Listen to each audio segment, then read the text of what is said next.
Fala pessoal, tudo bem? Aqui quem fala é o Frois e hoje a gente vai falar sobre Design Thinking.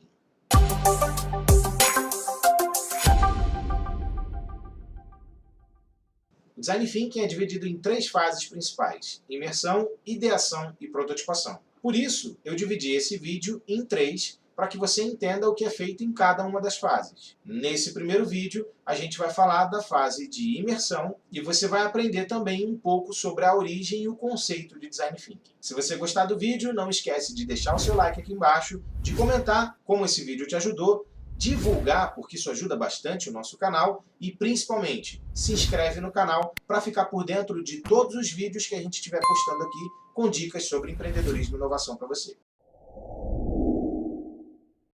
Design Thinking, ao contrário do que muitas pessoas pensam, não surgiu recentemente. Lá na década de 60, o primeiro conceito que trazia design como uma forma de se pensar surgiu com o autor Herbert Simon no seu livro The Science of the Artificial. Mas foi na década de 90 mesmo que o Design Thinking tomou uma proporção maior e começou a ser associado à inovação, quando um professor de Stanford, David Kelley, um dos fundadores da IDEO, trouxe o Design Thinking para o setor de administração e começou a usar esse conceito para resolver problemas, para criar produtos e serviços que tivessem um encaixe de mercado maior. Ou seja, David Kelley trouxe o conceito de Design Thinking para uma área mais ampla e difundiu isso no mundo todo.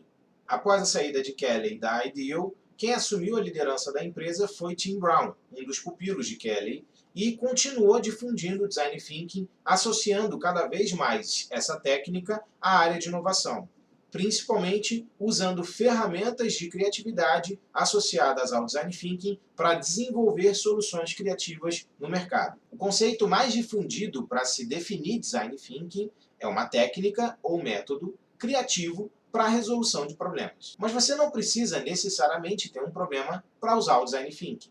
Ah, João, mas como é que isso funciona? Imagina que você quer criar um produto ou serviço para estudantes. Nesse caso, por exemplo, você não tem necessariamente um problema para resolver, mas você tem, sim, uma necessidade a atender do seu público. Para isso, você precisa investigar a fundo o dia a dia desse público-alvo, como funciona a rotina desse público, para saber a fundo como a sua solução pode se encaixar nessa rotina e pode ser útil para eles. Aí entra a fase de imersão. O principal objetivo aqui é ter certeza e não achar. Não adianta eu tentar construir uma solução para um problema que eu acho que as pessoas passam. Eu preciso ter certeza que esse problema existe e que as pessoas passam por esse problema. Para isso, você pode realizar entrevistas com pessoas que façam parte do seu público. Você também pode observar esse público para tentar entender como é o dia a dia deles, e dessa forma você também vai observar coisas que eles não costumam dizer numa entrevista, por exemplo. Com isso você consegue entender o que eles fazem no dia a dia, como eles lidam com essas dificuldades, quais são os problemas que eles enfrentam, quais são as necessidades que eles têm. Isso me lembra alguma coisa.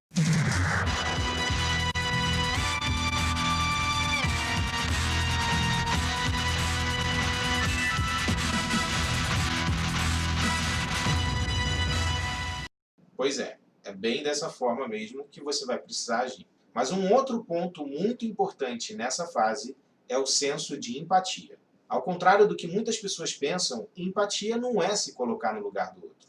Eu garanto que você, mesmo já tendo sido um bebê, jamais conseguiria se colocar no lugar de um bebê hoje. Ou seja, a realidade que você vive hoje te impede de entender exatamente o que um bebê, por exemplo, está pensando. Mas eu garanto que você, ainda mais se você for pai ou se você for mãe, consegue entender o que o seu filho está pensando porque você se esforça ao máximo para isso. Então, o conceito de empatia é se esforçar ao máximo para entender a realidade de uma pessoa, para entender os pensamentos e sentimentos de uma pessoa. Isso sim é empatia. Por que a empatia é tão importante nessa fase de imersão?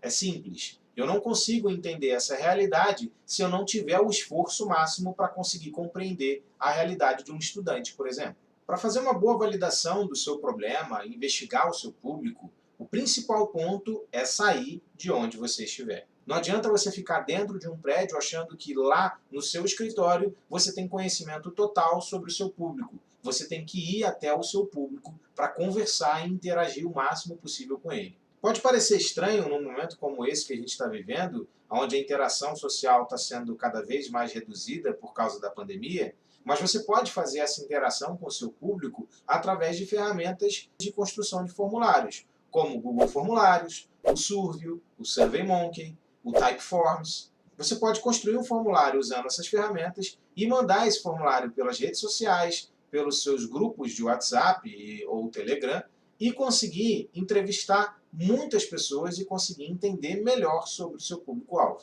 Agora lembre-se, já que é um questionário, você precisa ter o máximo de perguntas abertas possíveis para que você possa obter informações suficientes sobre o seu público, mas principalmente, se você quiser fazer alguma pergunta fechada, de múltipla escolha, por exemplo, coloque o máximo de opções possíveis no seu formulário para que a pessoa possa responder e se encontrar naquela resposta. Uma outra dica muito importante é que você coloque no seu formulário um campo para que a pessoa possa colocar um contato dela, seja e-mail ou telefone. Isso vai ajudar você a conseguir criar uma quantidade grande de early adopters, ou adotantes iniciais. Lembre-se que se você está entrevistando pessoas que passam por determinado problema e o seu interesse é resolver esse problema, você tem ali um público em potencial. Essas pessoas são as pessoas que comprariam a sua ideia inicialmente. São as pessoas que se interessariam pela sua solução. Então, se você já tiver o contato delas, isso facilita bastante a sua venda do produto ou serviço que você estiver desenvolvendo. Aí vão outras boas dicas para o seu formulário. A primeira delas é que você deve fazer uma boa contextualização no início. Afinal de contas, aquela pessoa está tendo um primeiro contato com o que você está investigando, está tendo um primeiro contato com você, com a sua empresa.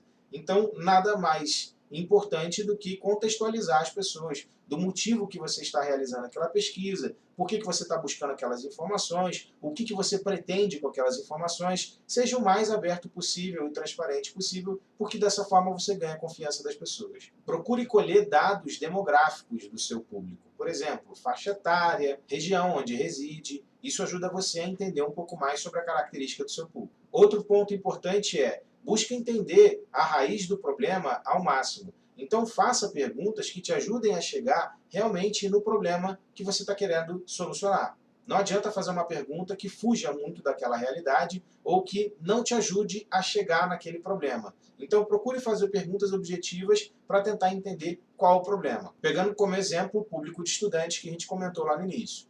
Uma boa pergunta para você conseguir entender a raiz do problema é: como você faz para estudar hoje? Quais são as dificuldades que você tem ao estudar? O que te incomoda mais? Quais são os problemas que você enfrenta por não conseguir estudar direito? Então, dessa forma, você consegue encontrar uma série de informações úteis para entender como é o problema e como as pessoas enfrentam isso no dia a dia. Procura saber o quanto esse problema incomoda as pessoas. Perguntas do tipo: como você se sente quando passa por esse problema? O quanto essa dificuldade te incomoda no dia a dia, ajudam você a entender um pouco mais sobre essa realidade. Outro ponto muito importante: conheça os hábitos de quem vive o problema. Então procura estar sempre conversando com pessoas que estejam naquela realidade. Então, se você quer trazer uma solução para estudante, você precisa cada vez mais conversar com o estudante para entender a realidade deles. Procure saber quais soluções as pessoas usam para resolver o problema hoje. Isso te ajuda também a entender um pouco mais sobre como as soluções resolvem ou não o problema das pessoas e o que você pode fazer de diferente para aí sim resolver e entregar uma solução melhor para as pessoas. Investiga as motivações desse estudante e as ansiedades deles. Por exemplo, pergunte o que eles esperam de uma solução que resolva o problema deles para estudar, ou como eles costumam resolver esse problema hoje. Ou, por exemplo, por que eles procuram determinada solução e não outra. Isso ajuda você a entender um pouco mais sobre o que motiva e quais são as ansiedades, ou seja, quais são as dores, quais são os ganhos que esse estudante espera com uma solução. Procure saber como seria o cenário ideal para esse público. Ou seja, o que eles esperam de uma solução, que tipo de soluções poderiam resolver de vez o problema deles, ou quais os ganhos que eles esperam obter resolvendo o problema.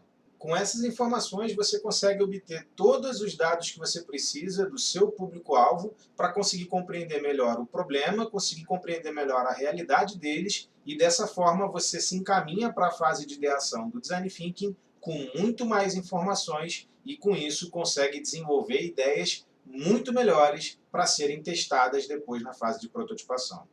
Se você quiser saber como trabalhar a fase de ideação da melhor maneira possível e conseguir desenvolver boas ideias para solucionar os problemas que você acabou de investigar, fica a dica, assiste o nosso próximo vídeo na semana que vem, porque dessa forma você vai entender todo o processo de Design Thinking e eu garanto que vai ajudar bastante a você conseguir inovar no seu negócio.